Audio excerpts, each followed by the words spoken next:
The regular are we the regular screen right now? I feel like I'm oh yeah, I'm frozen. You frozen? You I back? think so. You no, I can see you. You moving on What? our end. That's crazy. I'm definitely frozen. Let me come right. All right, all right. I hold tight, family. Light skin will definitely be back in the building. For some reason, it froze up as soon as we jumped on.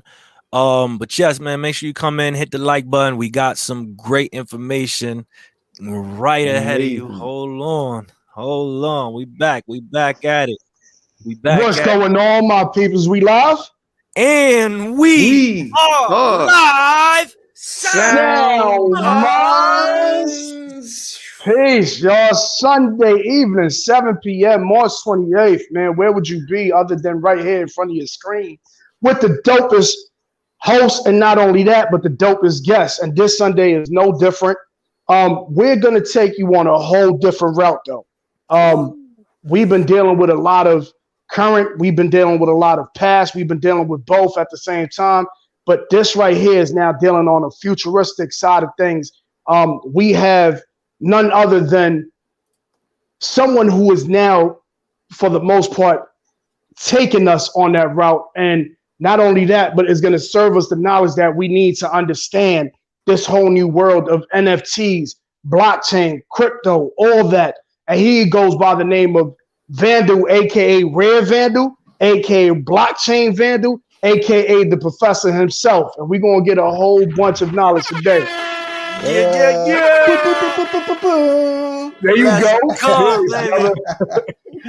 Yes, yes. Nice. Thanks for having me, Yes, yes. y'all. Appreciate it. We blessed by your presence, brother. We for the most part, man, NFTs is something that is not necessarily well known as it is right now, and those who do know about it are talking about it. It's kind of like that new spot where you could buy the dopest jeans and the dopest sneakers, and only a few know fully where that spot is. You know what I mean? So I think for the most part, man, just having you on here and kind of like giving us the route and giving us that GPS to exactly where we could get this new information and this new knowledge. So we appreciate your presence, brother.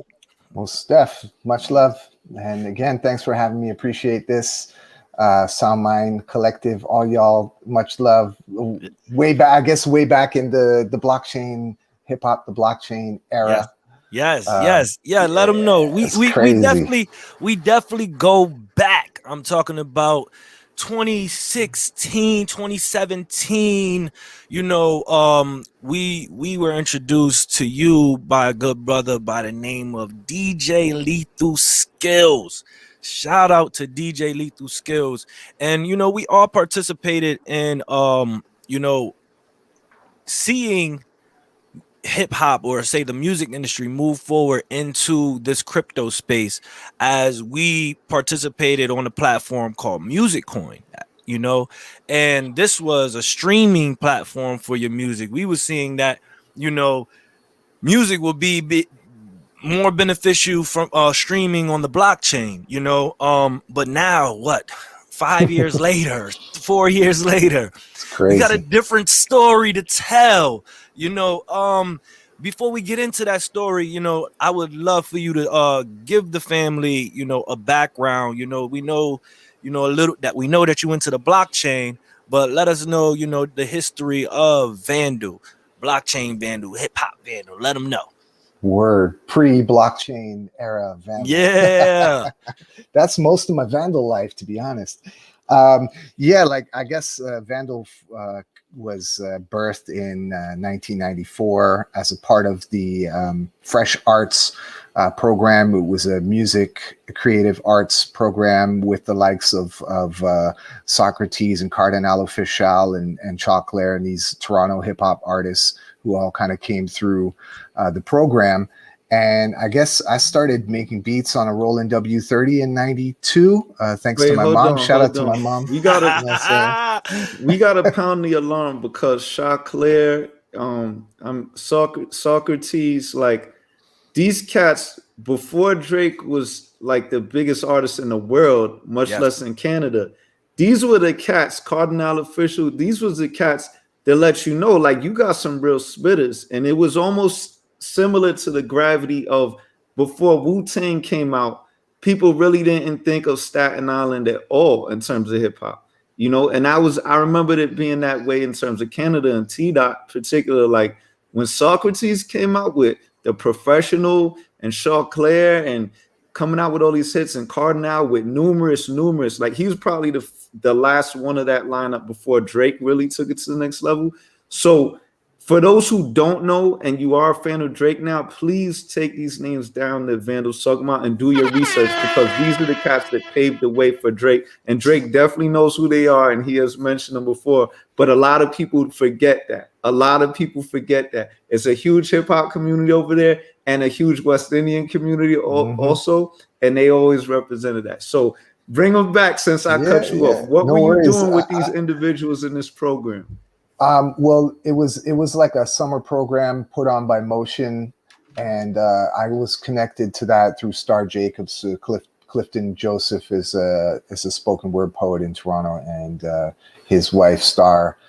They put me onto the program, and actually it was like it was like, I guess, an youth employment program, so it was like paid, but I volunteered just because I wanted to be a part of it, and I wasn't like in on the first wave of people who came in.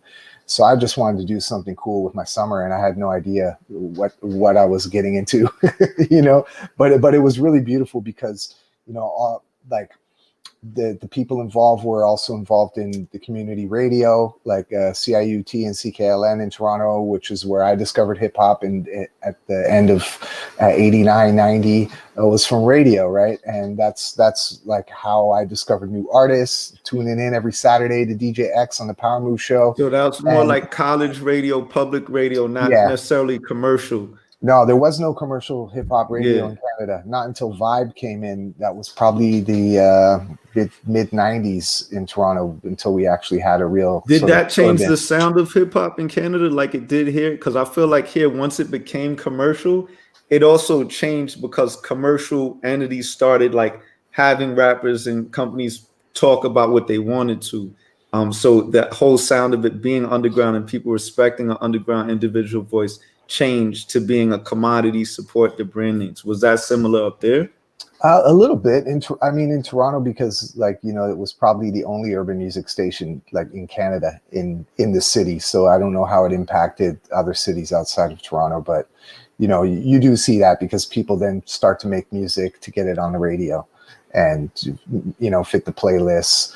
But it did create a lot of opportunities for people who were doing community radio before that to get positions in like a music director on the station, or getting people on and showcasing artists. Okay.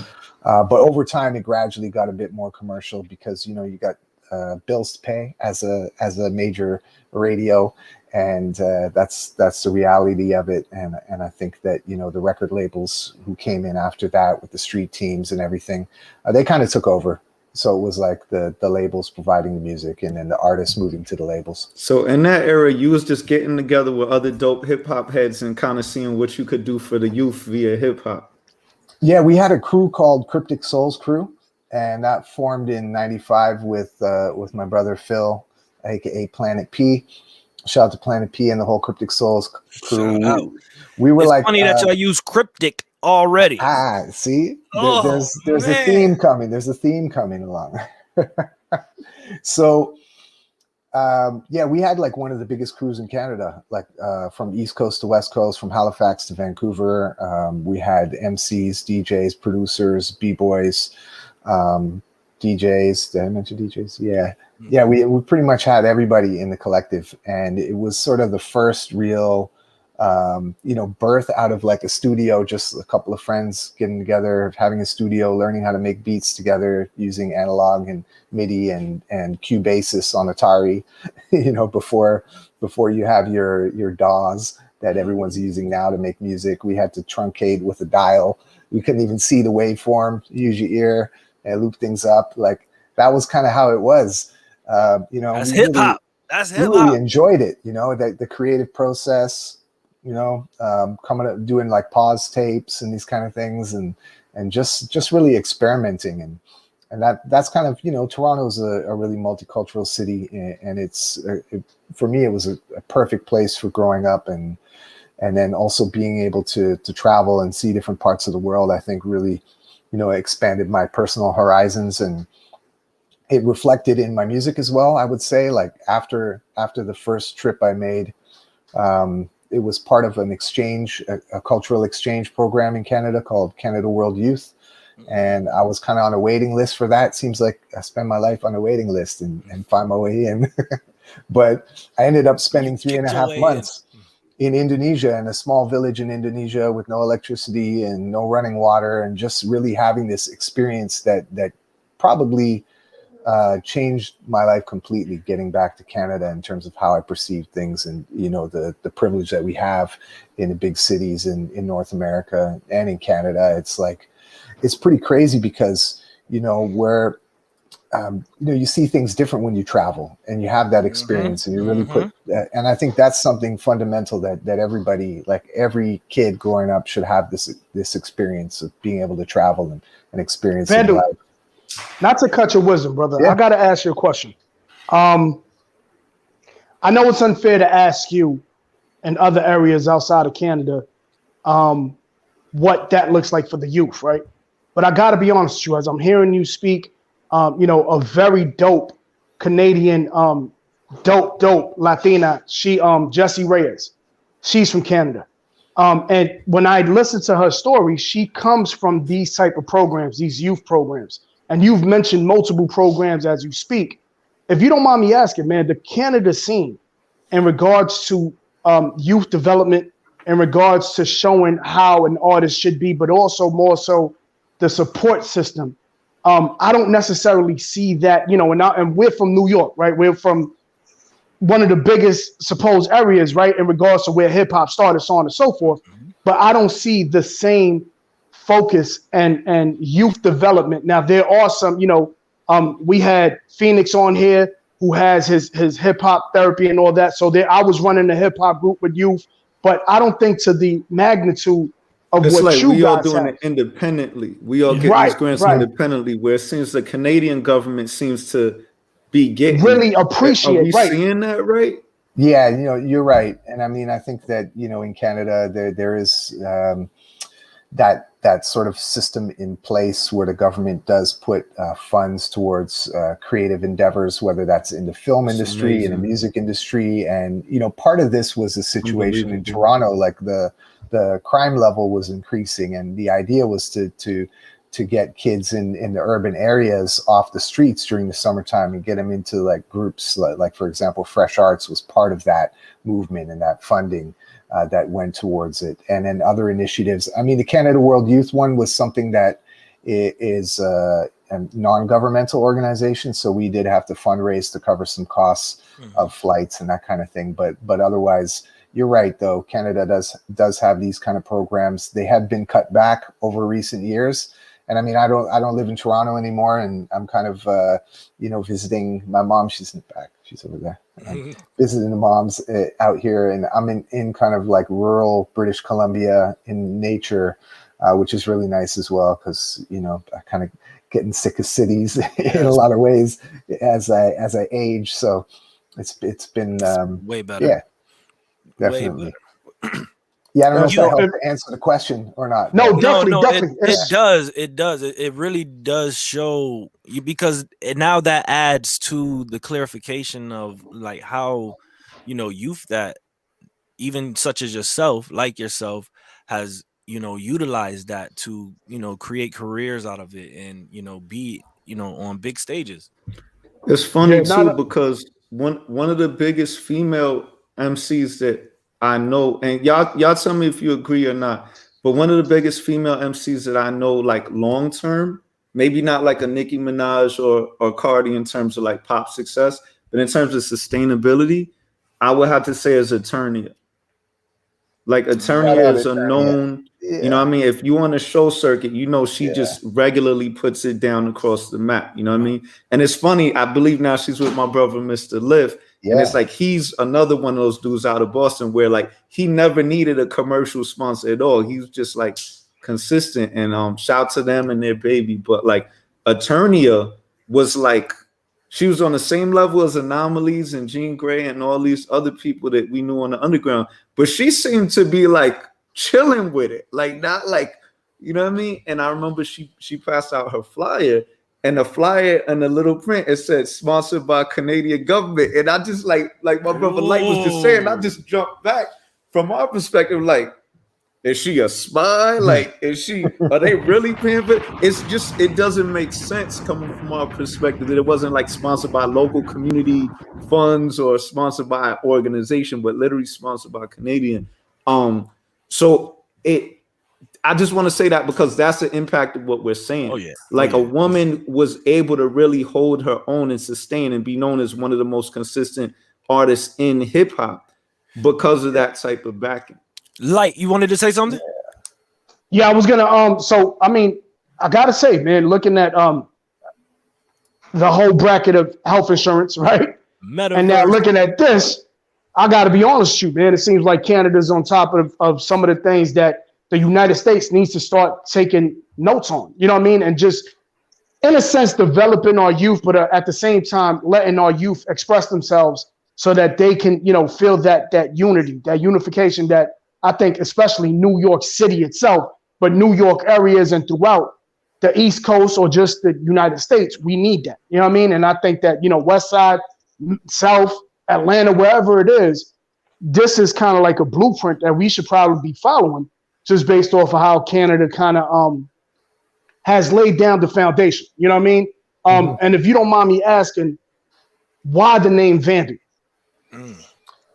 Okay, originally it was like for Sounds of the Vandal. Like as a producer, I took stuff up, I chopped it up, you know, like as a sampler, you know. So I figured, yeah, Vandal, SOTV, like it just had a ring to it. It was Sounds of the Vandal, and then ultimately it just kind of got shortened to Vandal. And then that's kind of how it ended up. Even still, now it gets shorter even to Van and V, you know, but yeah, so that's kind of the origin of Vandal. And I was thinking, because I had a few other names before. I had like FDS, the Funky Dope Scientist, and K Damu, like King Blood, and yeah, so I think yo, Natalie, what's up? Yeah, Shout out Natalie. Yeah. Shout out Natalie. Shout out all our viewers. Everybody go like, subscribe, share. Let everybody know that we got a dope episode here. Please go share this out so that more people are informed, because this right here, this is just the intro to the album. Yep. You know what I mean? Pretty soon, before we get into, you know, strapping our seatbelts on and getting ready for this roller coaster ride of information and knowledge, you know, definitely we're just introducing thoughts and ideas and getting into just free-flowing conversation, but it's about to get crazy in a second. Go like, share, subscribe. You know what I mean? Let everybody know that Vandal's on the SoundMinds podcast. Yo, and shout out to Mista as well. Sorry, but Mista is like one of my crew from Indonesia, from Jakarta. He's in Australia, and he was part of the collective Diplomats International. So much love to Mista. Yeah. I wanna off rip. I mean, just from you giving just the short background, you know, just of how you got into music, you know, and then fast forward. I want to get into fast forwarding to now, but I mean the listeners are already pushing forth to now. Why? Because who's listening right now? We got a lot of Vandal fans and friends and team in the chat right now, you know, and they are all saluting from the metaverse. Yeah. This is a new word that we're gonna have to start understanding and start using, because the metaverse is here. We are moving into the metaverse. And with that being said, can you break down what the metaverse is? And then we're going to get into, you know, how you are utilizing the metaverse, utilizing the blockchain, utilizing NFTs for DAO records and your music and such. Yeah, the metaverse is like, I guess, the next level and layer up from the internet in a lot of ways, because it allows you to interact sort of on a sovereign level by connecting to different Web3 platforms, which is essentially utilizing the blockchain technology. And also the metaverse, I think, is termed as a place where people can come together in a virtual world kind of context, similar to what we've been doing with CryptoVoxels, and of course there's Decentraland and Somnium Space. There's a bunch of different virtual worlds, and I think that, you know, in those spaces, that metaverse space, this crypto space, is like the metaverse in a lot of ways, because, you know, we're kind of building out something new. We're constructing things like more from the ground up, which I think is a lot different than kind of replacing something already existing onto the blockchain. Similar to, you know, our experiences previously with Steemit and MusicCoin, right, and going through the process. And I think that really what's the defining moment for the metaverse is the way or how NFTs have come to be, and the fact that they've been really pushed to the extreme by the creatives. And the creatives tend to be, you know, not last to the party, but they're the ones that bring people to the party in a lot of ways. So I think that now that we've found sort of a space for the creatives, a space for them to live within the metaverse, and the tools for them to use, which are these platforms, and the vehicle for their art and their creation as NFTs, then we're kind of seeing that amalgamation come together, but with a different mindset, rather than sort of like this centralized, focused, walled garden kind of concept, which is what a lot of tech companies are today, to more of a decentralized focus of community-oriented, let's build it together from the ground up focus. And that's what I really love about the metaverse. The metaverse is real. I got a quick question, real quick. If you can, Vandal, for those of us who are ignorant to the language, like we don't have a thesaurus that we could go through right now, right, or a dictionary, can you explain blockchain and NFTs? Like, so NFT is definitely not another blockchain form of the NFL. That's not a football team. Is not. This is a whole right. So you can give us what NFT stands for and what it is, that kind of like, so just to kind of give an explanation. Sure. Okay. So if I was to, you know, if we were hanging out right now, and you were like, hey, hook me up with $1 or something, right? I want to get something. So I, you know, pass you $1, and then later on you pass me $1 back, and it's not the same dollar, right? It's still valued at $1. So I'm not going to go, hey, that wasn't the same dollar that I gave you. You know, you need to give me that exact dollar back, right? So we call that fungibility. So it doesn't matter whether, you know, whatever you're using, if it has the same value, it could be, you know, the same all across. Every CD that's manufactured, it is fungible unless you have one CD, right? And this is where we get into the non-fungible aspects. So non-fungible would be like your house. It's more than one thing that has the same value. Yeah, and it that's could look the dopest same, explanation I heard. I've been listening to explanations of this for like 2 months, and I have never, ever heard someone in so little time explain it so simply. On the SoundMinds podcast, you heard it here first. Shout out. This is why this is the man right here.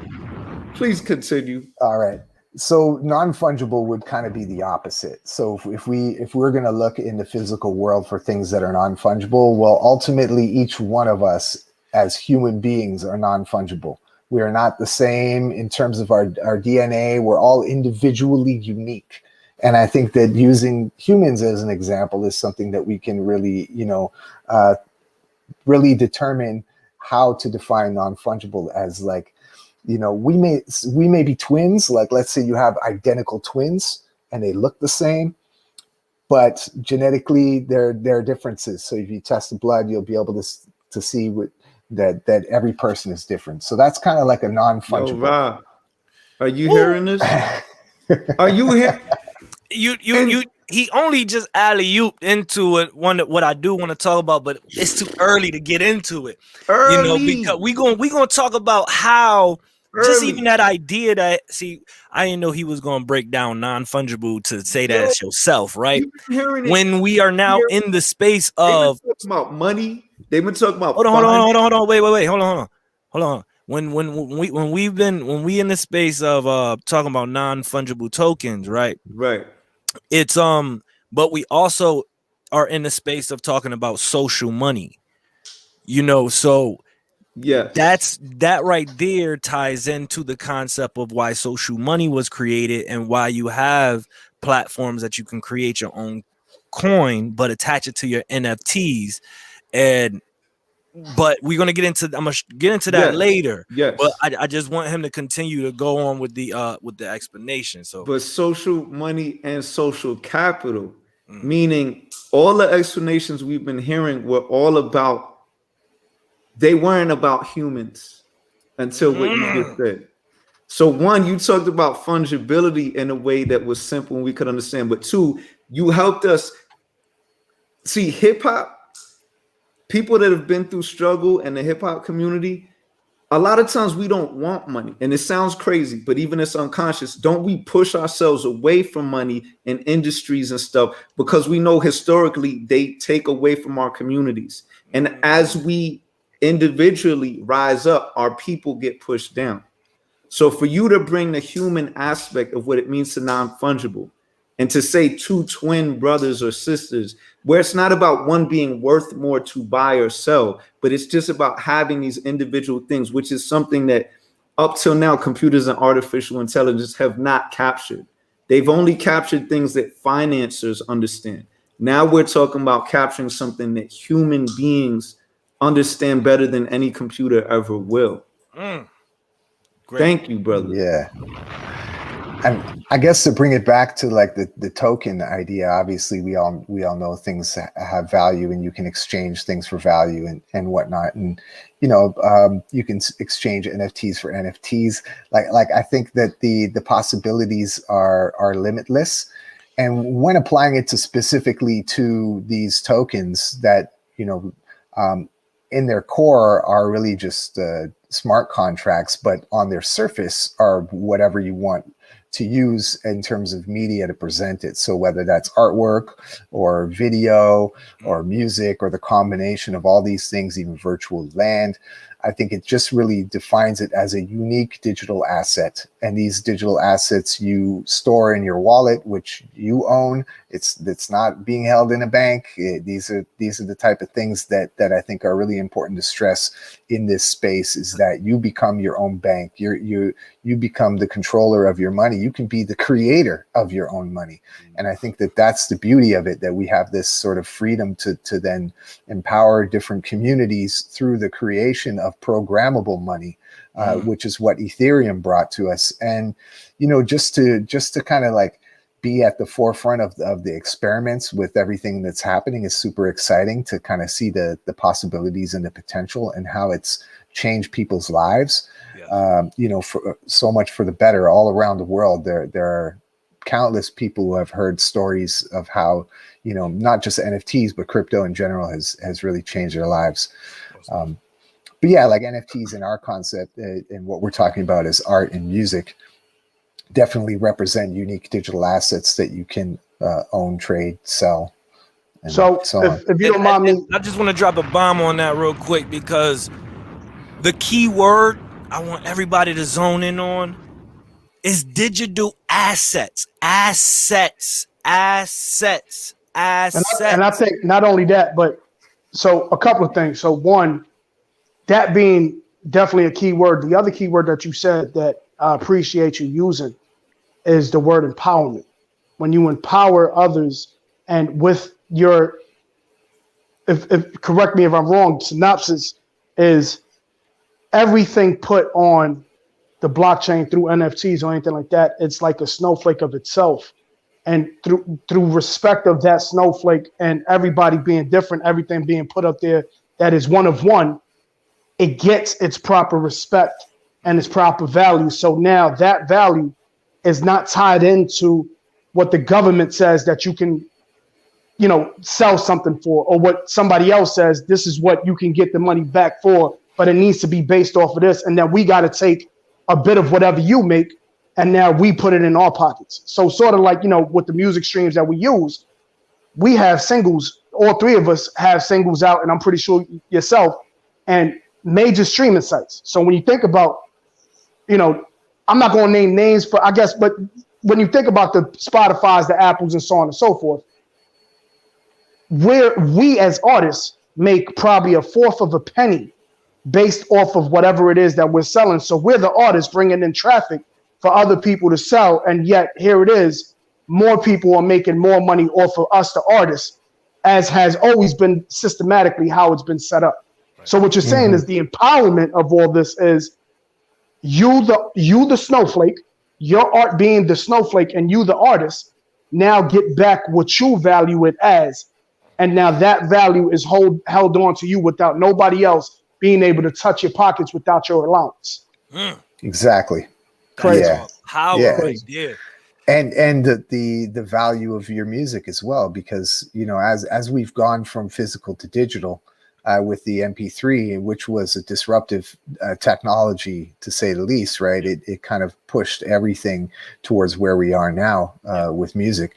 And, you know, Apple coming in and saying, all right, well, you know, we created this store now. We have an iPod, and now all songs are going to be 99 cents. So, you know, so you're thinking, okay, now Apple defines the value of music, right? Like, all right, who gave them the right to do that? You know, and then on top of that, you're getting into streaming. It's just one small thing, but since everyone has to go through them, it's a huge thing. Yeah, and then streaming even further devalues music, and especially in terms of the consumer of the music as being a passive consumer, not an engaged audience. You know, those are the kind of the differences that I'm seeing with this new technology that's coming out with NFTs and blockchain, whether that's the streaming or, you know, on the NFT side, is that you have that direct engagement, that peer-to-peer, what MP3s were originally about, like being able to exchange these files between people. But, you know, we have this now for your art, and then you can define the price. You can set the value of what you want to sell your art for. And sometimes I feel like that is like a challenge in a way, because some artists don't know anymore how much they're worth. Because they've been told they're worth 99 cents a song, or that, you know, they're worth a quarter of a penny or whatever it is, right? And now it's like, okay, well, we can take things back and we can start to redefine the value of our artwork, and then get feedback and engagement from the community and have the interactions. Whereas you don't know who's listening to you on Spotify, right? In fact, I'll tell you something. Last week, I took down my first 2 albums off of all streaming platforms, and I went to check today just to see if they were off, and they're off. And I think that's something that, hold up. We gotta that's drop courageous. a bomb on that one. We gotta drop a bomb. That's like leaving and Facebook. Give you some horns for that one real quick. But you know what, though? I gotta because that point, right? I was gonna ask him about that, because I saw his tweet on that. You know, that he took it all down, and me personally, I'm moving in that direction also. That's easier said than done. It's easier said than done. Exactly. That's why I said I'm moving in that direction. But you know what, though? You know what's crazy too, Vandal, and I'm not gonna lie to you, brother. I'm just meeting you now. You know what I mean? So no hole in the wall, and you could be sitting here telling me that, you know, water is really air, and I'm just listening to you because I want to know the science behind your knowledge, right? So I too am learning as I'm speaking to you. But if you don't mind me asking, how do you feel? It's funny that you're talking about streamers and all that, and this is not necessarily a plug or anything like that. I put out a track called Over the Influence, and within that mentioned how, due to now the newest world that we live in, there's streaming, and now we get less for $1 because there is no longer, you know, back in the day, we used to have the CDs. The CDs came with booklet arts. You know what I mean? And through that booklet art, I would be able to see who produced certain tracks. I would be able to see who you thanking, who you shouting out, you know, how you came about putting lyrics on it on your album. But then, as you saying, I don't think a lot of people did the knowledge behind it, because now you can't find a CD. You go to a Best Buy or any music store, they're starting to phase out CDs to the point of the industry has forced people to now depend on streaming. Even when you get a car, the newest cars, most newest cars do not even have CD players in them no more. They want you to stream. So now you're funneling all this power to streaming devices and to the Apples and to the when somebody like, you know, a Jay-Z decides I'm gonna buy a title, you can never get my song off of YouTube or anywhere else unless you buy it through Tidal. Now you're getting money from that purchase, but not only that, That's you're the keeping difference. me right. That's So the if you difference. so with this being, you know, this kind of like phasing in, and with the knowledge that you're presenting, it's now more so about no, yeah, we're gonna use the streaming world that you created since we can't, because again, if I create my own CD, I put my CD out, I start selling my albums, I make the money that I want back from the CDs that I put up. But if most cars don't have CDs are now null and void. So I just wasted money, right?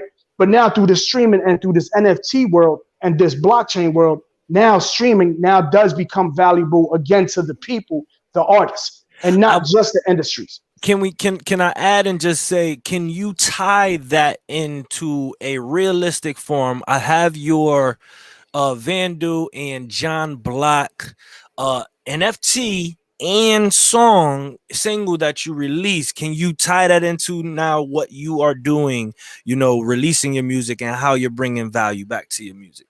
You got the clear example right here. This song is also on streaming platforms as well. Okay. Just to let you know, but I think the idea is that, you know, we can now, you know, by releasing music in this new way as an NFT, not only, you know, control the price and the value of the music, you can also have scarcity with your music as you would with limited edition pieces. Like Once Upon a Time in Shaolin, like the only one copy of the Wu-Tang album that was sold in a nice package, and NFTs, you can also package things in creative ways, right? You can include things in an unlock folder for file for people to then access. You know, you have a visual like what we have, an animated GIF, which you can't have on a Spotify cover art. Like in a lot of ways, cover art has just become like an ad in to a degree, right? You're trying to catch people's attention. It's not about sort of the artistic relevance to the music per se, and not to discount, you know, all cover art out there, but you know, when you got a piece of vinyl, it was actually art. Like you said, with Apple saying, okay, if this is 99 cents, now you've just changed the game for other. Even if people don't agree to it, they're now compared to the majority who have agreed to it, right? So they deal with it one way just because of the gravity of the volume. It's the same way with that. Yeah. Same way like Apple. You making one small decision that affects all of us. Yeah, and shout out Studio Nouveau. I saw a comment there from Studio Nouveau, who picked up this NFT actually just the other day. So much love for you know, picking it up and supporting myself and John Block and what we're doing, making it real. But there's been so many times where artists have wanted to do something creative with their artwork, and now these people who you don't even know and know if they're even artists themselves are telling you, no, you can't put your album art like this because this is not it has to be modified in this way because of our platform. Okay, now you're making artistic decisions. Yeah, and that's what I love, because you know, you have also this opportunity to connect with artists as well and collaborate. And one of the biggest things that I've experienced, and this is like different than interacting on social media with people. The closest thing I could get was MySpace to what's happening now. But you know, it opens up opportunities to collaborate with people, and that is something that I think is like coming from a hip hop generation. That really is the essence of hip hop, is the collaborations of the elements. Add that in. You add that element in, and that's what we're seeing with DAO Records, if I'm not mistaken. I mean, as I scroll down here, I mean, you got so many different artists, you know, that are releasing NFTs and cover art music under DAO Records, and like you're able to promote them and interview them and create, you know, this space where now, hey, this is a platform where you can, you know, shine through your with the NFT. You know, you're bringing in that right now. You're the essence of hip hop, all of that right here into your platform that you're building,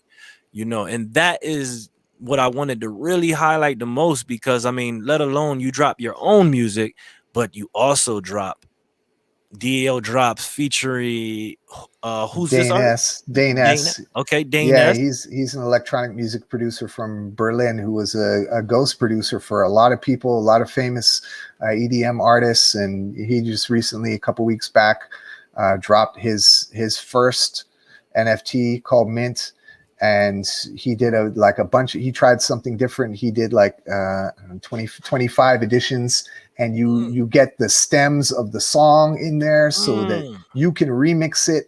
And he said he'd give you feedback on your remix and everything. Like, I think that these are the type of things that are really changing the idea of purchasing music and art, and having the exclusivity, like only 25 NFTs in existence. And I guess in the NFT world, that may seem like a lot. Yeah, Studio Nouveau picked up one of those too. Much love, yeah. And yeah, so it's like, you know, like that being able to control all of these aspects of your release in a way where you can exercise your full creativity is something we haven't seen. Like, and we're not even halfway. We're not even close to being there yet. You know? Well, here we go, allying you up to a creative space right here. What did you create here? Can you break this down? We have we have now a rare Vandal. Would you say game or collection? Yeah, what do you call this? Well, I wanted to try something different, right? And I think that's really kind of what excites me about this space is the ability to experiment, because the technology is still quite new.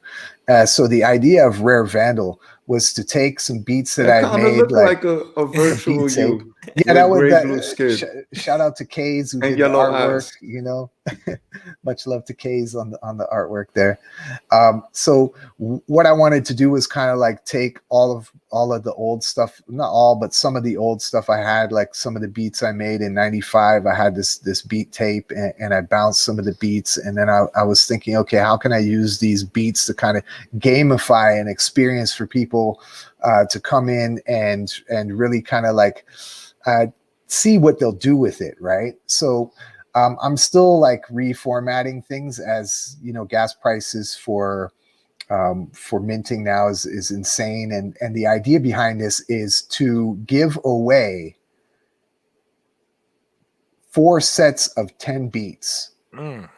4 sets of 10 beats. So that's 40 beats. 40 beats. But each one gamified. So, you know, there are certain things you have to do to get them. And you might, as an individual... So begins the hunt. As an individual, you might be able to get like 2 of them.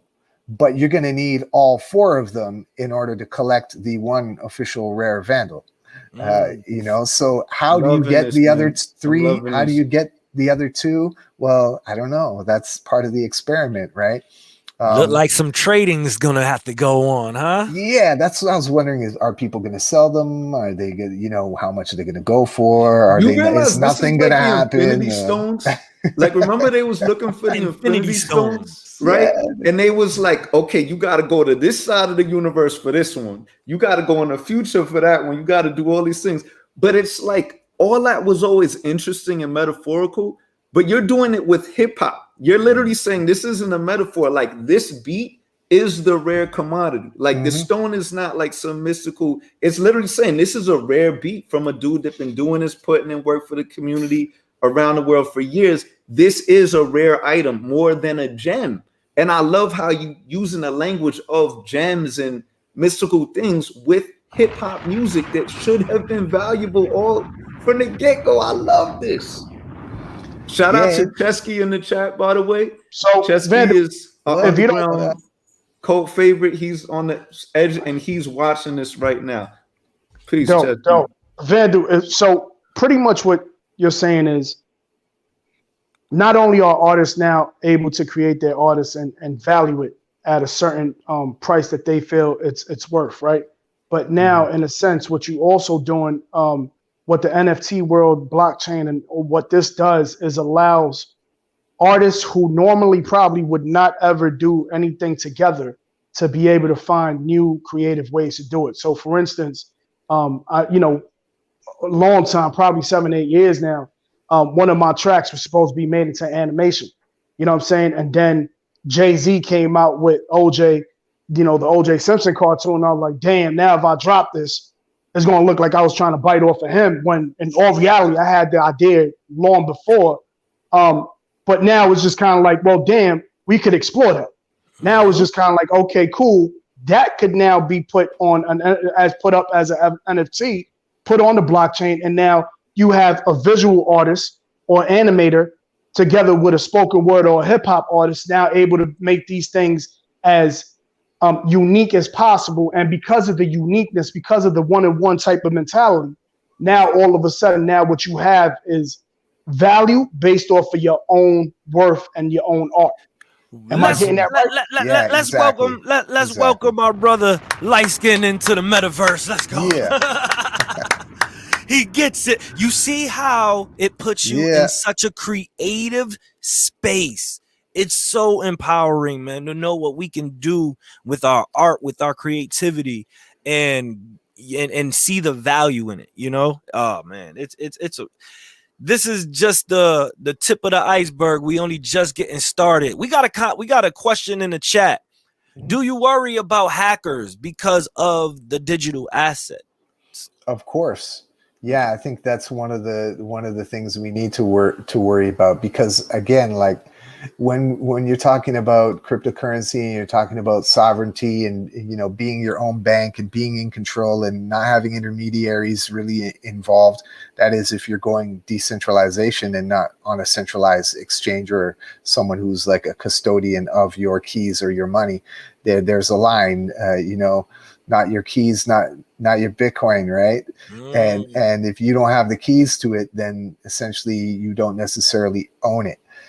So that requires a lot of responsibility and understanding how to secure your assets, your digital assets. So that means, making sure that you're using like strong passwords or even a master password that you have in your brain that you don't have anywhere else, not written down.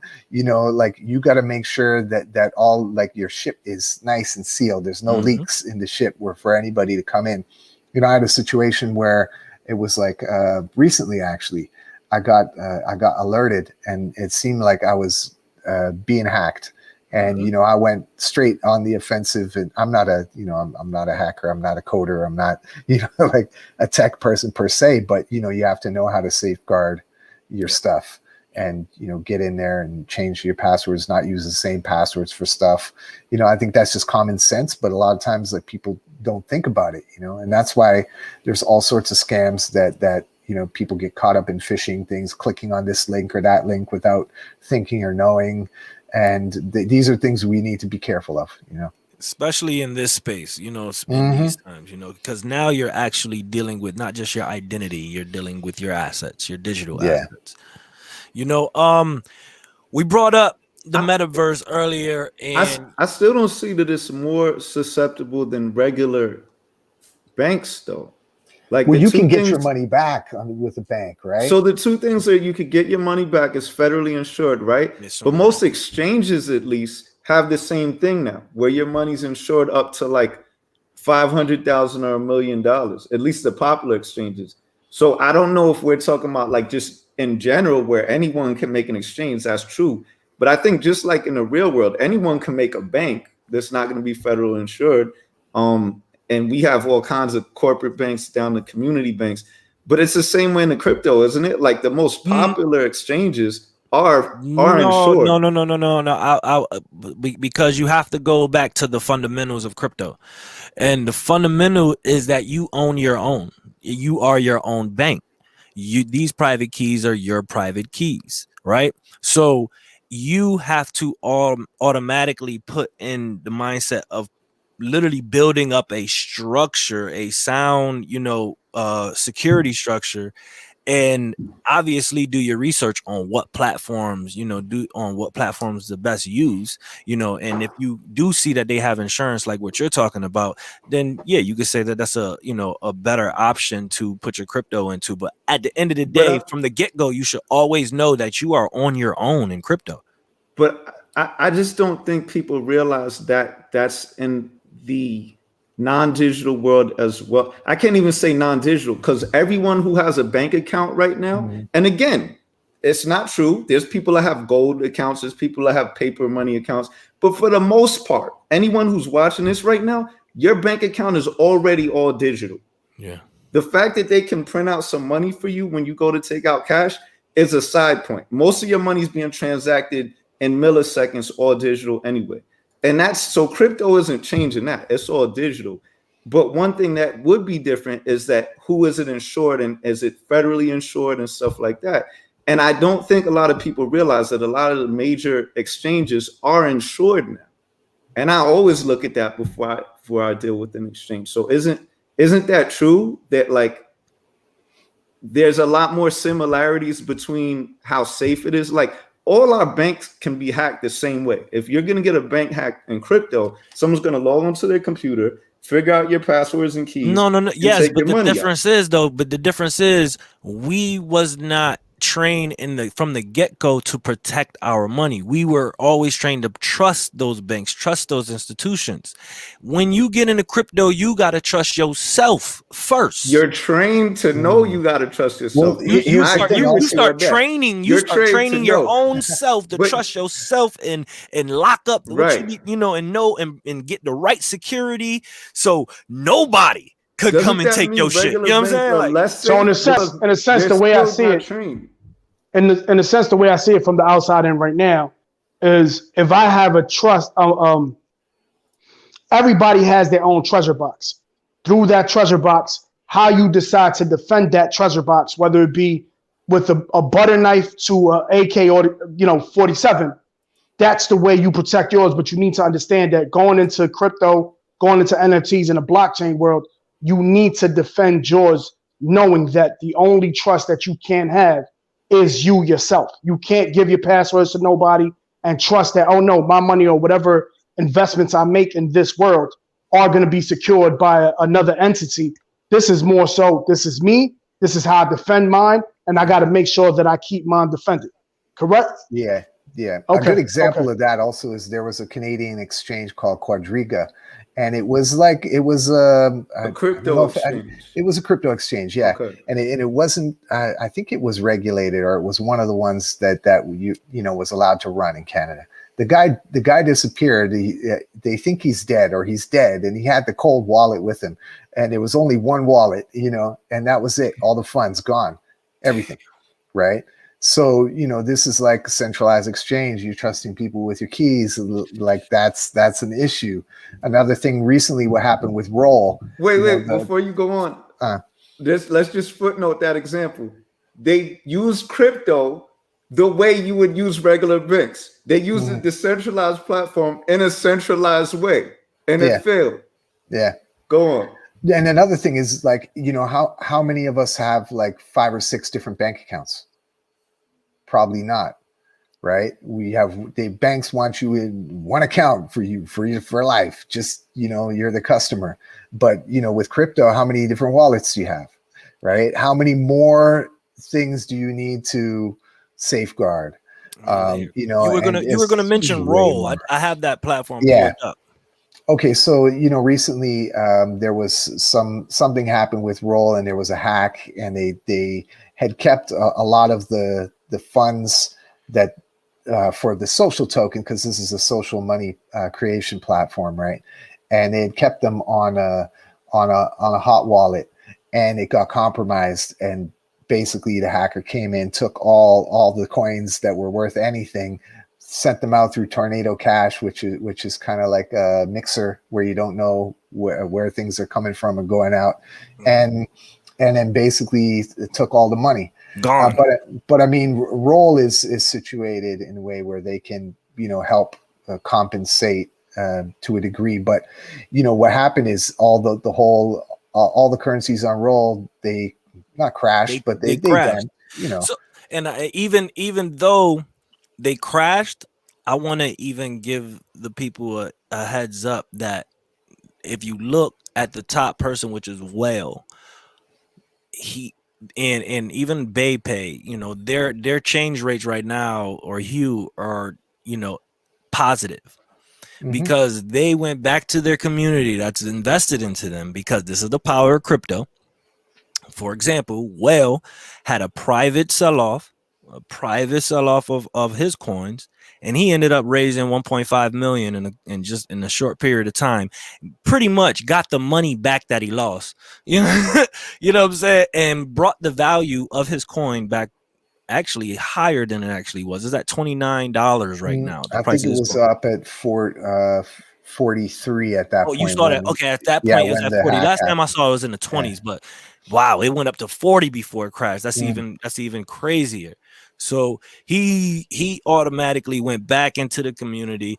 He had institutional investors, which actually stated on his Twitter that we believe in your vision, what you are doing, so much that's why we invested back into you, into your for coin. People who are wondering what that means, 20s and 29 and 40, that means each dollar, for lack of a better term, each dollar in their bank was worth 20 of our dollars. And then it got more support until each dollar in their bank is worth 40 of our dollars, even though when they put it in, it was only worth $1.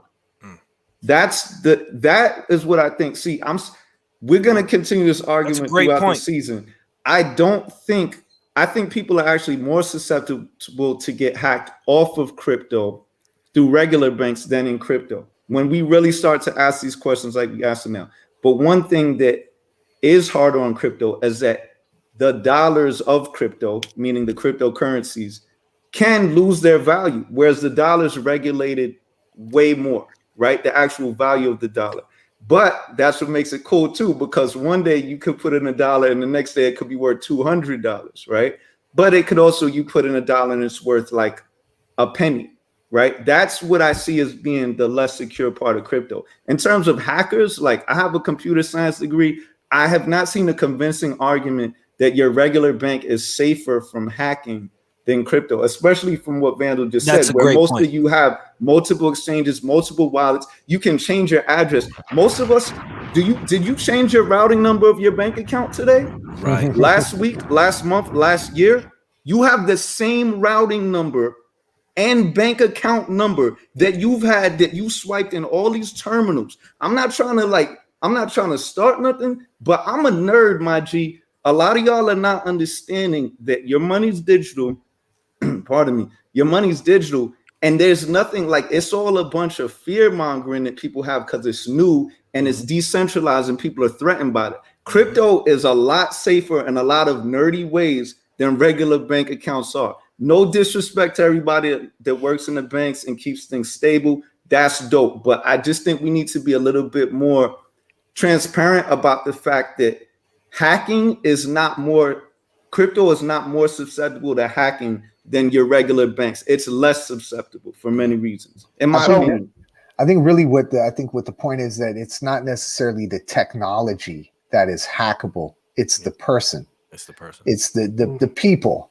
So it's the points of where you can be attacked, whether that's clicking on a link, whether, you're not using a safe hotspot, like where you do your stuff, you're keeping everything on a centralized exchange using the same password for everything. Like it's just upping your security game and understanding the importance of different passwords for every single thing. Having a cold storage wallet, which is like a Ledger or Trezor, which you can store your crypto on as like your safety deposit box, essentially, right? That keeps the majority of it there, and you don't put it all on an exchange and all in one place. Like, don't keep your eggs in the same basket, essentially. So Vandal, if you don't mind me, so I'm going to ask you a question, right? But I gotta say, Rod, you need to drop a bomb on this. only on the SoundMinds podcast would you hear somebody say, "I'm a nerd, my G." So shout out to Self-Suffice for that one. So Vandal, if you can, again, I am not knowledgeable to the knowledge that you have. And if I was to come and say, hey, Vandal, love to know more about this. If you can, could you give me 3 positive reasons as to why I should do it and 3 negative reasons? Or do you feel like the positives do outweigh the negative? Can you give us some positives and negatives to entering the world of crypto, blockchain, NFTs, and so on and so forth?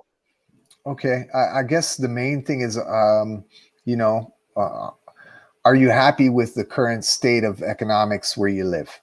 You know, are you happy with the value of your dollar or your currency? Are you happy with all those things? Because if you are, then there's no real need for you to come into crypto space. You know, are you an artist and are you happy with your streaming revenue from Spotify and YouTube? Maybe you are, right? There's no real need for you to come into the space. I think that we don't need to like give people reasons why they should come in. And that's kind of like, in a way, you know, when I got really excited about this, you know, 2017, I was just like telling everybody, I'm like, you got to come in, you got to get in crypto, you got to get Bitcoin, you got to get your things, you know, and then we're all going to have our own tokens and we're going to, you know, I'm going to have Vandal Coin and you're going to be forced to use my token in order if you need a verse on your track or something, right?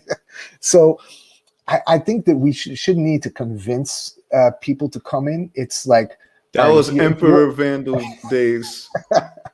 If you're not happy with the current situation, if you're not happy with the $1.9 trillion being printed out of thin air and how much of that is getting to you, then you can look into this alternative. And it is an alternative, and it's something that, you know, you got to learn about. There's a learning curve. It's not something you just, oh yeah, here's my $200, make me 2 million. You know, like I think you won't end up with $200 anymore if you do that. But you know, like the point is, you have to do your research. Like, do your own research. They say it nonstop. And if you're listening to people like me telling you to do something, don't listen to me. Go and find out for yourself. And also get your feet wet. Try it out. Test it out. Maybe it's something that you might be interested in. Maybe it isn't. But you know, you can put like $50 or $100 into it if it's not gonna hurt your bank, and just experiment, test things out. You know, don't dive in right away. I think that sometimes, like, you know, they would say, you know, don't put all your life savings and take out a mortgage and put it into crypto just because you think you're going to get rich. If you're wanting to get rich off of crypto, then you're in it for the wrong reason. You know, that's how I feel about it personally. I mean, not to say that people haven't gotten rich from it and that it hasn't helped people, but you know, that shouldn't be the prime motivation. Just before we end this question that Light was asking, can you walk us through an example just with Bitcoin? Like, Bitcoin is the most popular coin. There's way more coins. Crypto is way more than Bitcoin. But just to keep it simple, walk us through with Bitcoin how someone, let's say someone did cash out their life savings, right? Walk us through in the past decade how someone cashing out their life savings would have profited from putting it all in Bitcoin and how they would have met their demise from putting it all in Bitcoin. And this is all hypothetical. This is not financial advice. We are not financial advisors. We're not making fun of anyone or celebrating anyone who may or may not have resembled these examples. Right. Yeah. I think the simplicity of Bitcoin is what makes it so beautiful. Like, you know, everything that came kind of after in the hype phase, you know, after Ethereum, obviously, and with the ICOs and everything with their, you know, 20, 40 page white papers and whatever, you know, that Bitcoin white paper that's like 7 pages.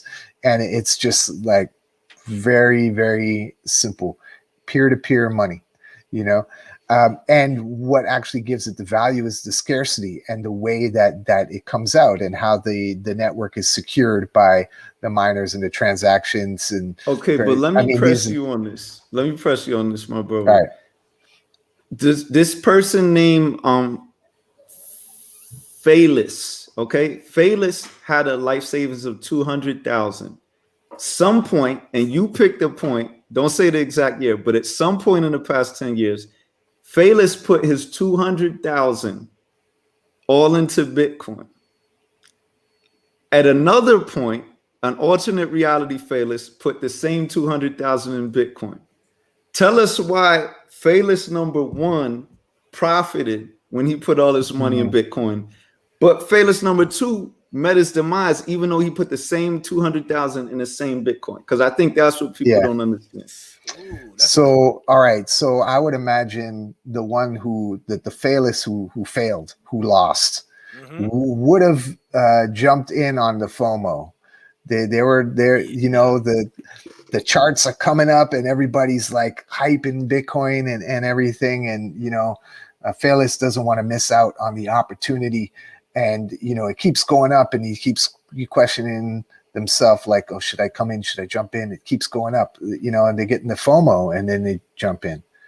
And what happens after, you know, what goes up must come down. And then they're like, oh shit, it's crashing. I want to get out before I lose everything. Well, you know, that's the FUD. So you're falling victim to the FOMO and the FUD, where you shouldn't be falling victim to either. You should. FOMO is fear of missing out. Yeah. So as it's going up, you jumped in at the peak of it going up, which is right before it's about to crash. So you put all your money in right at the last moment. Right. And that's okay if you don't need that money for a while, because you could wait it out, which, you know, in 2017 and into 2018, we saw what happened, right? Yep. And a lot of people who came in on the top, you know, even like above 10K, if they had come in on Bitcoin at that price, they would have lost. But then if they had waited, we'd be here. Phaelus really.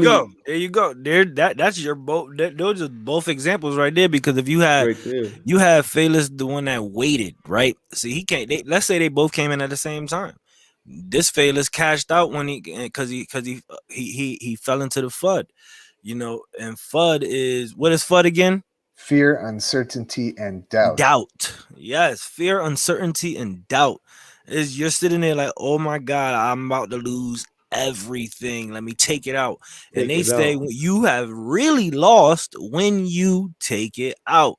Hold on for a second, like the next Phaelus did, and waited out a couple years, and now in 2021 we're looking at 56K. So in a sense, what it is you're a chess player. You need to know what to do, how to move your pieces, and I think for the most part, man, especially in this country alone, especially our people, a lot of my people, black and brown, but we, you know, a lot of times we like to depend on other things as to how we can move, but always depending on their movements before we move. So in a sense, it's just kind of like play chess, move your pieces when they need to be moved, make sure that you're not jumping into a situation that can in any way harm you. But if you have something that you have on the side where it's like, you know what, instead of buying these Jordans, or instead of buying, you know, something of no value that's going to lose value and decrease in value, let me take this money and invest and then pay attention to it. And that's the main key word, it seems to be, or the main key philosophy is pay attention. Yeah. Pay attention to when things are moving up, pay attention to when things are moving down, be patient, and at the same time, be diligent on your own investment. Don't put something in and decide, well, now I could go to sleep, and then when I wake up, I'm expecting it to be up. Oh yeah, and trust your gut. I would say trust your gut. You know, that's another thing, because like sometimes I'm like, oh yeah, you know, I'll be in bed and I'll be looking at the charts, right, and I'll be like, okay, you know, now would be a good time to sell, and I'd be like, oh well, I'll do it in the morning. And then, you know, you wake up in the morning and it's like, okay, it's dumb. So you miss it. It's dumped overnight. I hate the overnight you're missing dumps. Opportunities, right? And I think that's the thing, is like when you see an opportunity, especially in this space, that the speed that things move in is to move quickly on that opportunity. Don't sleep on it, you know. And like the comments said, diversify, which is great, because, you know, like that's something that could give you more opportunity as well, right? And I think even myself, from my experience, like just paying attention to what's happening in the space, you're kind of tuned into opportunities before they actually go somewhere. And like for example, like I'll just give you an example of the B20. So B20 was the Beeple everyday pieces that were bought by Metapurse. Yep. And then they were fractionalized the ownership of the pieces with their own token. And then they had the token sale. And the token sale was, I think they ended up selling 2.1 or 2.6 million tokens at 36 cents a piece. So I was like, all right, let me test it out. I got myself like 1,000 tokens, cost me 360 DAI. And I was like, all right, you know, whatever, supporting the project and whatnot. And before, I guess before the current downturn in the market, B20 probably hit like, I think it hit a top of $28. So if you're looking at like what percentage of gains that you got on the token, I mean, I sold like 28 cents to $28. You do the math.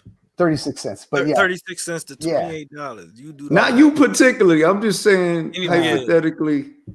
And I managed to sell like 25% at $23, but now it's like $8. But wow, you know, like I think that it's just about looking at these opportunities and not carrying the baggage of missed opportunities on your shoulder. Yeah. Not worrying about, oh, I fucked this one up. I bought at the wrong time. Oh shit! Now I'm going to sell as soon as I'm back to where I'm at. I've done that, you know. But then next thing you know, the token is up again, right? So yeah, and it's like I think it was Jose in the chat said, you know, it sounds like stock markets, and that's one thing I would lean towards too. Like the laws of economics and finance don't change, right? If there's something that's highly volatile, only someone who didn't have your best intentions in heart would tell you put all your money into it. Right. If it's volatile, what you want to do is, it's like a lottery ticket.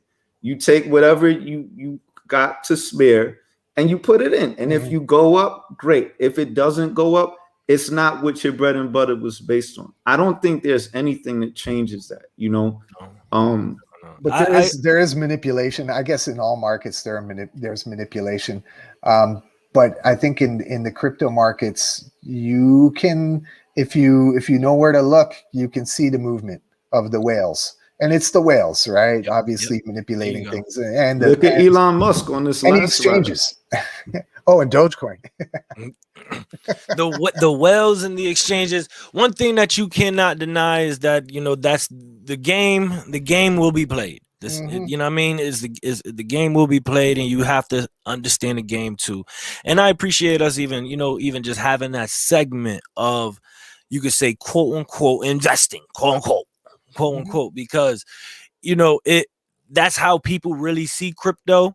But, you know, at the same time, we've been able to see, you know, the creative side of crypto. And we showed them how you bring value to crypto as an individual, as a creative, as an artist. But at the same time, that yes, there is now $1.5 trillion worth of value in this market, and there's something here, you know. And just to even let's bring it back full circle, you know, once again, you know, we appreciate you being here. You know, everybody, if you enjoyed this conversation, hit that like button right now. If you have enjoyed this conversation, have you had any, will you say, gems? If you heard any gems, you know what I'm saying, hit that like button right now. Share this out to your people so they can get this information too. You know, follow SoundMinds _podcast on Instagram, SoundMinds Hip Hop on Facebook, so you can be updated whenever we post these, whenever we get clips. We want to know what was your favorite gems from every episode too. So don't feel free to let us know what your gems is. Oh, I like the part you said at 2 minutes. I like the part you said at 3 minutes 49, because we might mess around and put that clip up on our IG or Facebook and send you a shout out for finding the gem of the whole episode all day. And hashtag and hashtag SoundMinds in the chat. Hashtag SoundMinds in the comments. Yo, my brothers got their game tight. I love this. I'm getting this. The browser I'm watching this on right now is a fork of Chrome that's paying me crypto. Yeah, you know what I mean? Brave. You on Brave? Nah, I'm on Crypto tab right now, but Brave is another good one. Brave is dope. So bringing it back full circle, we ain't even gonna go back into the earn it. We can earn crypto that way. We can earn crypto, but just by what we using the browsers that we use. There's so many ways to earn crypto. You can earn crypto on social platforms with likes, like we brought up Steemit earlier, and there's now newer platforms out there that has surfaced. So listen, we're gonna go so much deeper, and we gotta bring Vandu back to take a deeper dive, even into the history of the streaming, platforms like Rocky. You know what I'm saying? He's also affiliated with Rocky and utilizing that platform. I haven't yet. Actually, there's they weren't ready for that drop. Oh, for that drop. Actually, the drop, the whole track was supposed to drop on Rocky. That's why it's in the verse, right? But they were having some technical issues and they didn't have everything together yet, and so it never ended up coming up on Rocky. Well, but it's okay. Speaking of the verse, I want just the family to see, where we are right now. Bring it full circle, to where we are right now. When you look at the screen, we are in a virtual gallery, and as you see this person here, click on him. You could click on them. Yeah, click.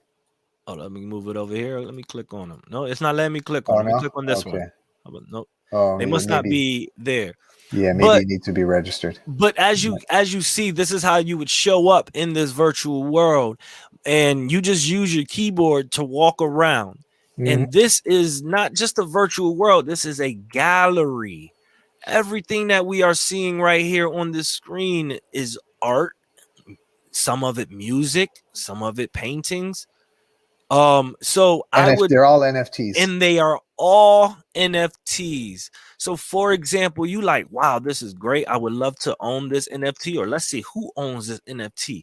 You can click on this and view it where it is. Let's see Purple Rain too. This is Prince right here. Purple Rain. This is Prince right here.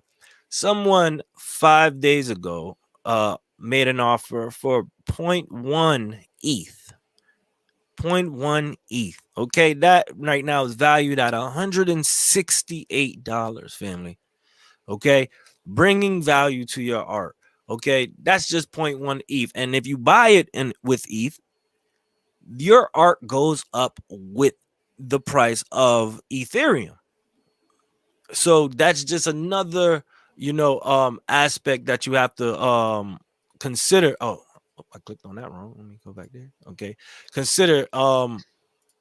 And so man, break this down. What is this here? I'm just exploring the people through it, because this is what I do when I come in these worlds. I just explore. Click on that one on the left. Yeah, that one. Agua. Yeah. Did you have your audio on in the browser? Hey. You're gonna start hearing. Can you hear it? Now you can move around. Enough aqua at the end of drought. Tropical vibe, what I've been about. In the egg blue, hey, now we vibing as we walk through, huh?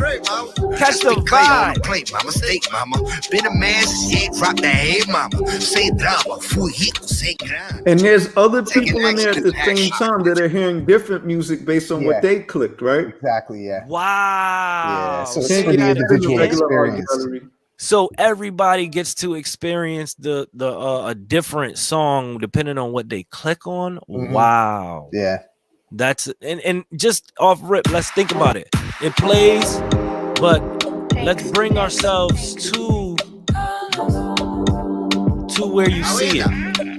Oh my God, stop. Yeah, you can. There we go. There you go.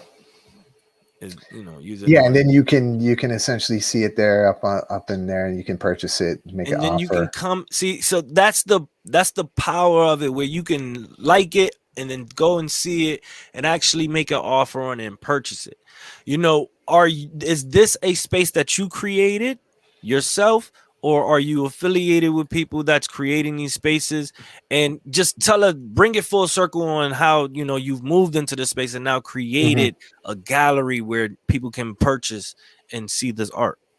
So first of all, I got to give a big shout out to the BitTrees crew. They're one of our partners in the metaverse, specifically Crypto Voxels, which is here. So this parcel, actually, where everything is that you see here, is an NFT itself. Wow. So this virtual piece of land is an NFT purchased by BitTrees, and then we basically put this together. Myself and Ian from BitTrees, we put together this whole space, built it up inside Crypto Voxels. And then we were doing actually, it's a fundraiser, Clean Water for Texas. So it's raising money for Texans in need who don't have access to clean drinking water. We had some really amazing contributions from artists. We even have a Mad Lib beat in there that's, you know, if no one bids on it, because I'm holding back, but if no one bids on it, a lot of these things, I think it's that one there on the left. This one right here. No, the other one. That's Diamond D, actually. You want Diamond D? This says something about clean water also. Yeah. Donate to support the Clean Water for Texas fundraiser, with all proceeds going to provide clean water to Texans in need. Yeah. Powerful. So, powerful. So these are the things that you can use this technology for, right? Is for empowering communities and for raising funds for people, and what you get back in turn for raising the funds are these non-fungible tokens, which have value. Some of them, like that's the first ever Diamond D NFT. Yeah. This one here, Clean Water for Texas, is a compilation of shout outs. There's Just Blaze, who has shout out on here. A bunch of other different artists. I don't know if it works or not. If you click on that, the Clean Water for Texas one. To get the story of this market, so it's the Mad Lib beat. We did a lot of digging. We talked to leading businessmen, wow. salesmen, and out of this look at the video. A story. Look, it's your boy Mad Lib, and I support Clean Water for Texas. We all need that clean water, that clean agua. I mean, we all deserve that. What's going on? This is Jay Perry, the Mixtape Assassin. I'm here just to show my support for Clean Water for Texas. We are united across state lines from New York all the way down to Texas, here in Yellow Springs as well. And we support you guys, and we appreciate you, Clean Water for Texas. Peace, peace, peace. My name is Farrell March, and I absolutely support Clean Water for Texas. Every human being deserves clean water and has the right to clean water. And I support this across state lines. Peace. What's up? It's Talib Kweli, and I'm out here really, really, truly supporting clean water for everywhere on the planet. But right now, particularly, we need clean water for Texas. One love to Texas. Peace. Peace, peace. This is Just Blaze. I want this in my voice as a show of support and hopefully something that somebody can use and some art that will go towards this fundraiser. Salute. What's up? My name is King Solomon, Solomon Game for Green Ideas and Wellness, and I support clean water in Texas. You know what I'm saying? It's going down. Shouts to Stacey Epps. Let's take care of those people down the way. You know what I mean? All right, peace. Peace. This is Dylan down at ATL, checking in with love like water. It's what we're all made of. Love and water. Keep making them waves, y'all. Peace.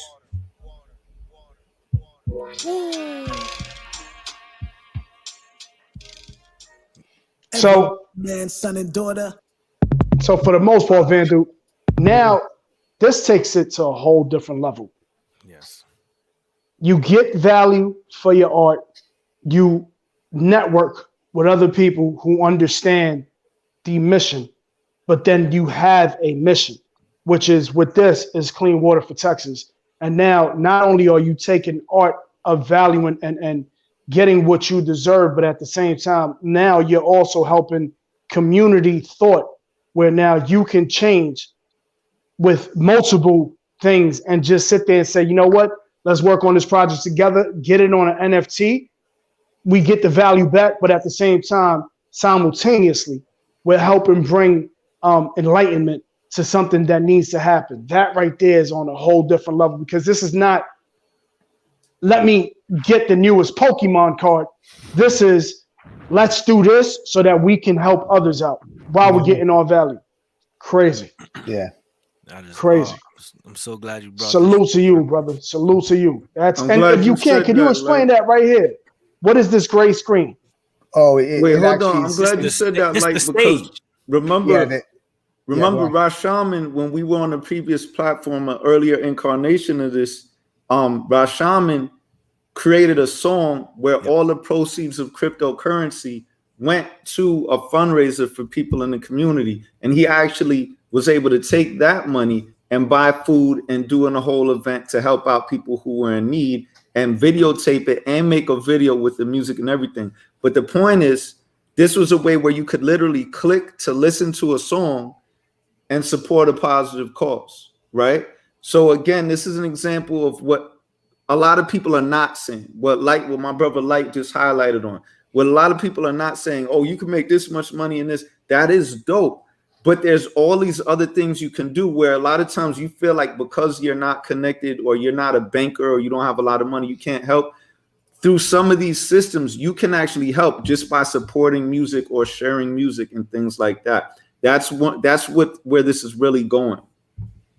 So I think just to answer your question about the screen, actually, I think maybe it's the browser that you don't have because it's a YouTube video on there with an interview with Stacey Epps. So this isn't all my doing here. This is pretty Shout much out to Stacey Epps. Stacey Epps. Much love like water, and her initiative of sending water out to people in need, not just in Texas, but also in Flint, as well as in Mississippi, and I think a lot of other places as well need water. And I'm hoping that this initiative could even translate into like a water coin or a social currency for water for people around the world who can then work towards projects to ensure that people have clean drinking water and just water in general, to have access to it. So there's so much more I think we can do, but this is a beautiful start. Yes. And the auction is ongoing. So if anybody wants to support, they can come to the gallery here. It's bit.ly /DAO drops, DAO capital letters and drops lowercase, or you just hit me up on any of the socials to get access. Rare Vandal. Here we go. Rare Vandal on Twitter. So that's Van Digital. Yeah. Oh, Van Digital on Twitter. Yes, I'm sorry. Van Digital on Twitter. There it goes. Pretty much Van Digital everywhere. That's Van my digital. IG, all that, right? And Van, yeah. While we building right now, brother, I'm gonna just go ahead and say it live. Whatever you need from SoundMinds, we're here. You know what I mean? So if there's anything that we could do with with this project and because of the rarity of our communities being able to build together, you know what I'm saying? So if there's a SoundMinds track that is needed, whatever we could do to help, you know what I mean? This is definitely, Michigan is also a place in which doesn't have clean water. There's a whole bunch of places within the United States, again, going back 360, right? When I was saying Canada is ahead on a lot of things. For whatever the reason, it seems like this country is not ahead on necessarily helping ours all get that equal rights of living and just being able to clean, just being able to bathe in clean water and drink clean water without people getting sick. So whatever we could do, brother, I salute you in your efforts, you know what I'm saying? And I know that it's not just with the water for Texas, and I'm pretty sure you involved with other things. SoundMinds is here for however we can help. Yo, let's get some SoundMinds crypto voxels parcels going and run your show out of crypto voxels live with the YouTube live stream, have people come in and engage in the chat and experience it, and then even have NFTs up there every podcast to go for particular causes when people purchase them. Like these are things I think that we can create and then use. That's something that we are moving forward to. Definitely Mm-hmm. moving forward too. This is why we had you, on the platform today to speak about it, because we've been doing so much research into it and, pretty much lining up, the ideas, and we are SoundMinds as a whole. And I mean, and me personally are going to be having some amazing, announcements, huge announcements when it comes down to this space. And, also I personally have an idea to have a fundraiser, and, give back to caregivers, who's taking care of their elderlies or people that fell sick with Alzheimer's. For those who don't know, I just lost my mom, recently to Alzheimer's, and you don't know the half of my story when it comes down to being a full-time caregiver for my mom within these years, and understanding the struggle and how we need help. People need help, and especially financially when you are trying to put the effort into providing for your sick one with the right medicines and medicines that's not provided through the traditional system. So it's something that I really want to push forward, and this is actually my first time speaking about it, but that's just a brief announcement. But we will be having so many more huge announcements coming very soon when it comes down to NFTs, tokenizing, creating a social token for SoundMinds, that is now in play. And this is something that we all that have platforms need to create for not only our communities, but our fan base and our support systems. What I'm saying? Like, so people that support you should be gaining value as you gain value. So and that's something that we can do in this crypto space. So it's on its way. Whereas I'm excited. traditional forms of capitalism, it's like in order for someone to support you, you actually need to drain them. So you have a large group of people and one person gets out. It's literally called getting out. Like, we know capital is a trap where you want to get one person out and we're all sacrificing ourselves. Where in this paradigm, it's like the more we support someone, the more all of our value goes up, whether it's the value of the coin, the value of the NFT, or whatever. It's really like people powered. People power. Nice. One thing that we've said to all our previous guests is, we're doing our SoundMinds compilation, and we're gonna have you be on a track and feature you. Even people who don't rap and produce, we're gonna take quotes from their episode or have them say some dope things, because we just have so many brilliant people that might not consider themselves a rapper, whatever, but the constellation is bright, so everyone's gonna be on there. But one thing I haven't said to any of our previous guests, correct me if I'm wrong, y'all, is I think we might consult with you on how, besides like featuring you on a track, how we even release it and make sure that we release it as a valuable asset for all of the parties involved, so we can all be stakeholders in something, as opposed to just putting our voices on us as crew and doing a positive art project. We can also be stakeholders in having an asset, where people can say, I released this on this major label and I did this little SoundMinds independent thing, but now this thing is going up in value, right? So is that something you would be interested in? Definitely, I already have ideas like running through my head now already. So definitely, for sure. So Vandal, real quick, so you a lyricist yourself, aren't you? Yeah. Okay, so we're gonna get into something in a second. Before we do that, DAO Records, if you can tell us what DAO Records is, and not only that, but what y'all stand for. What is your stance? You know what I mean? If you can. Yeah, I guess initially DAO Records was meant to be sort of a new take on a record label. Using the decentralized philosophy of a DAO, which is a decentralized autonomous organization, which actually just brings transparency and blockchain in terms of governance to an organization. So initially that was the plan, right? To how to be sort of like a hybrid label utilizing blockchain streaming platforms like MusicCoin, for example, and now more like towards Emanate and Audius and NFTs. So things kind of evolved after that, and with the technology, like DAOs are a bit tricky for people to understand and interact with, although we're moving towards full decentralization. But it was a way to kind of bridge the gap between people who weren't in this space to come in with doing the things they love, like music and art, and bringing the two together, and then sort of having that on-ramp into the space. And that's what we've been doing a lot lately, is just a lot of onboarding, a lot of talking to new artists, not new artists, but new artists to this NFT world, and just sharing like what we can do, and also, you know, telling them that they don't necessarily need us. They can figure it out themselves if they want to.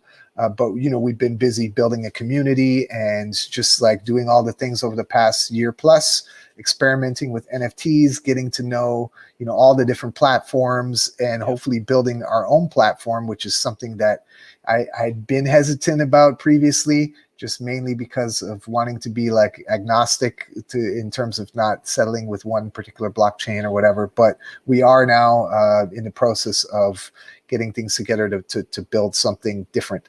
And I guess just in that sense, that's DAO Records utilizing all the tools in the metaverse and NFTs and whatever we can to empower the community and get artists into the space and bring them up.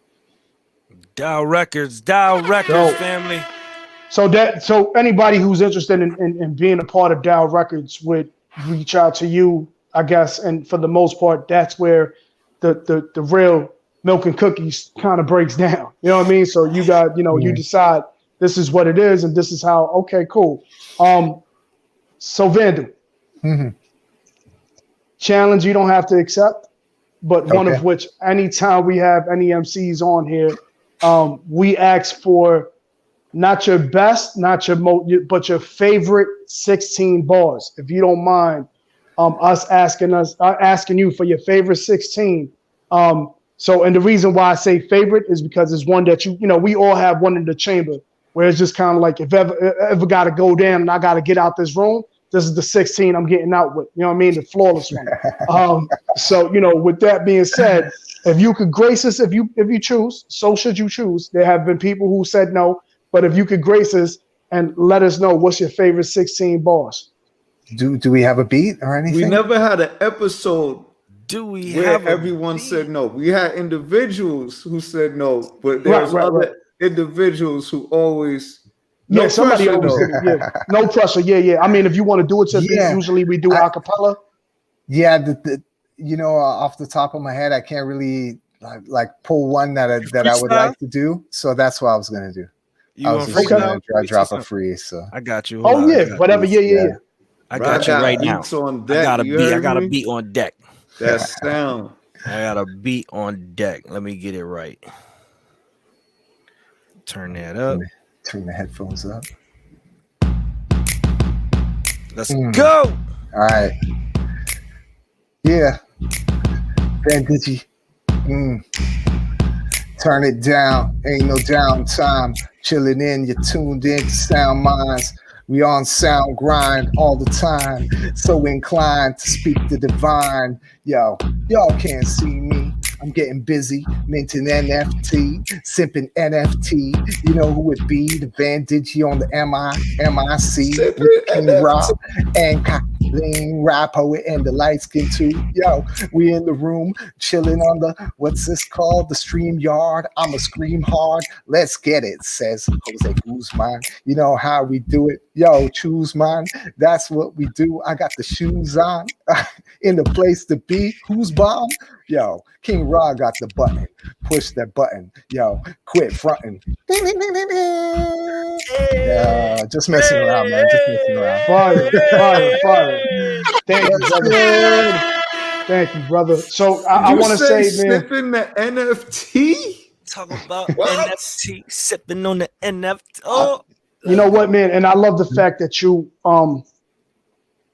is that the first freestyle? Nah, second. Second but freestyle. the first one on the beat though. The first one on the beat ever. So you got the, you know, we got to put that up as an NFT, man. The first freestyle on the beat. I gotta say, Vandal, I'll be real with you, brother. I like, that could literally be an NFT. You know what I'm saying? Swordsman and True Samurais. I was actually talking to my brother yesterday. Or today, my brother self.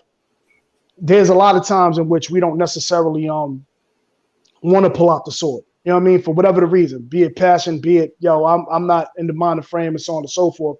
but true samurais always keep their swords sharpened. You know what I'm saying? So whenever a time of war, it's nothing to pull out them blades and just get it in. You know what I mean? So the fact that you fed us with all this information, and again, as stated by my brothers, just the tip of the iceberg, you fed us this information. You're introducing us to a whole brand new world, and still was like, yo, nah, I don't got a 16 in the head. Throw on a beat though. Watch this. You know what I'm saying? So you showing and proving your samurai swordsmanship is on point, and no matter what, you about this. You're really about this hip hop and this culture, where it's not just let me see how I could try to finagle so I can get off of it and feed off of others' blood. You know what I mean? So thank you, brother, for being who you are, man. Thank you for your presence. Much love. Yeah, we here, man. We here. You know what I'm saying? We appreciate you, Vandal, man. This was a great episode. Make sure y'all hit that like button, share, subscribe, hit the notification bell so when we go live, you can hear us say, we are live. SoundMinds. So we're going to make a quick announcement right now. Season finale is next week.